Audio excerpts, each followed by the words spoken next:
Good afternoon, my YouTube viewers.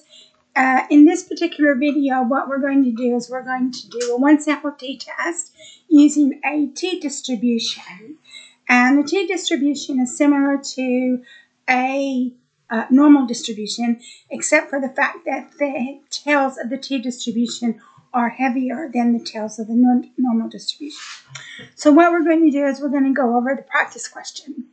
A sample of 8 machines produced an average of 150 units per day with a standard deviation of 20. The standard production rate for these machines is known to be 140 units per day. Test whether the sample mean is significantly higher than the standard production rate at the 0.05 significance level. And we're going to perform a one sample t-test to measure this. So we're going to write a program in Python to answer this question. And we're going to import scipy, which is Python's scientific library. So from scipy, we're going to import stats. So we're going to sample the statistics. Sample mean is 150 units per day. Sample at standard deviation is 20, and N is 8 because there are 8 machines. We're going to generate a random sample data between 145 and 155. And the reason why we're going to do that is because the standard production rate for these machines is known to be 140 units per day, but the machines produce an average of 150 units per day. So that's why they say 145, between 145 and 155. So machine array equals random.randint,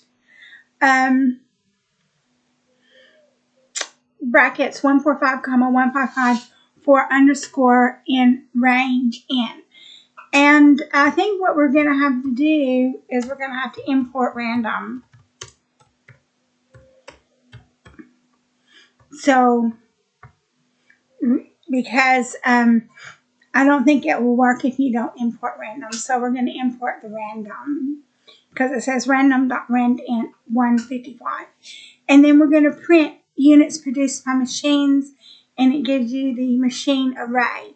But random.randint 145 to 155 for underscore in range n. So your range is 8. So what you're going to do is this is a Pythonic for loop.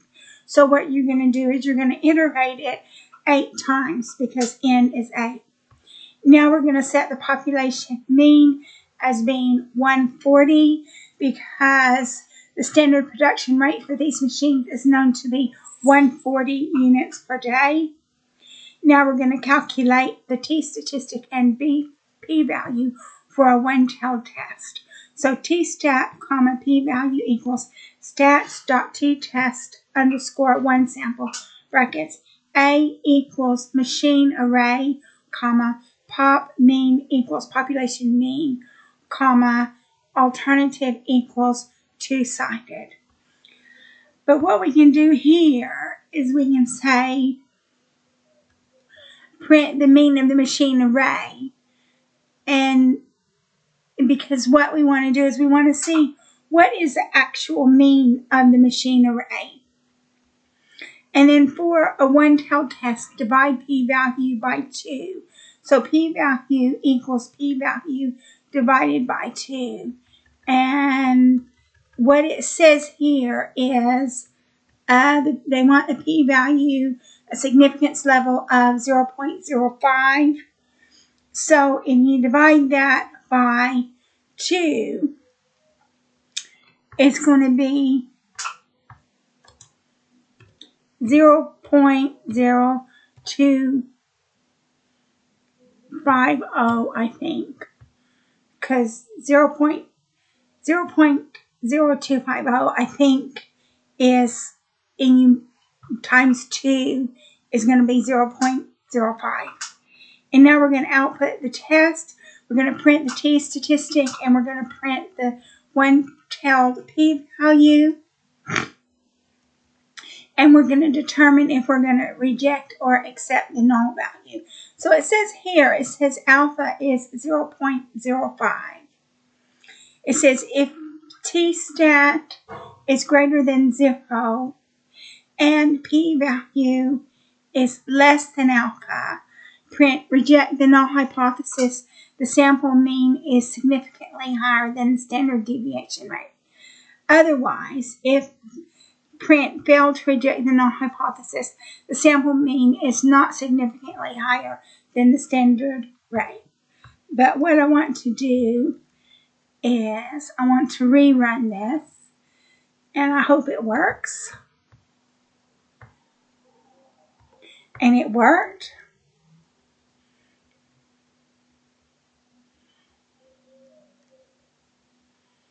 So it says units produced by machines. It gives you an array or a list of 8 elements in the list. The mean of the machine array is 150.875. The t-statistic is 6.90576. The p-value of a one-tailed p-value is 0.00012. And I think that the p-value was supposed to be 0.0275, and so it's less than, the p-value is less than alpha. And it says reject the null hypothesis. The sample mean is significantly higher than the standard production rate, because the mean of the list of machines is 150.875, and the population mean is 140. So the population mean is going to be less than the mean of the arrays. But if the p-value is less than alpha and the t-statistic is greater than 0, so you're going to reject the null hypothesis. The mean is significantly higher than the standard production rate. And this question was actually designed to reject the null hypothesis because the population mean was 140, and they ask you to produce integers between 145 and 155. And so to produce integers between 145 and 155, you're not going to get a mean of 140, and you were going to have to get a mean of 140 for it to actually accept the null hypothesis. So that's another conundrum that we have. So you have to be careful about how you write your questions. So if you write your questions, you can write your questions to accept the null hypothesis, or you can write your questions to reject the null hypothesis. But what you need to do is you need to write your questions to get the correct answer that you're looking for. So over here, it says right here, it says in the question, it says machines produce an average of 150 units per day with a standard deviation of 20. But it said that the standard production rate for these machines is known to be 140 units per day. So right there you have a dichotomy. But what we can do here, just to do a test, we'll just say 150, change the population mean to 150.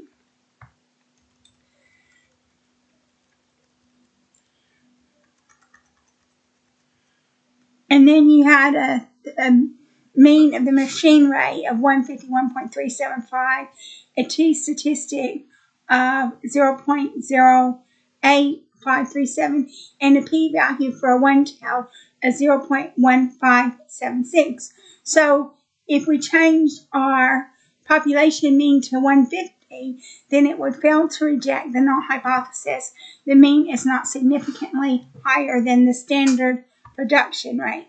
So that's something to think about, how you write your questions. So I'm going to put this back to 140 because the question said the population mean was 140. But yeah, you have to be careful how you phrase your question. So in this one, the mean again was 150, the t-statistic was 12, and the p-value was 0. So the p-value is less than the alpha, so you reject the null hypothesis.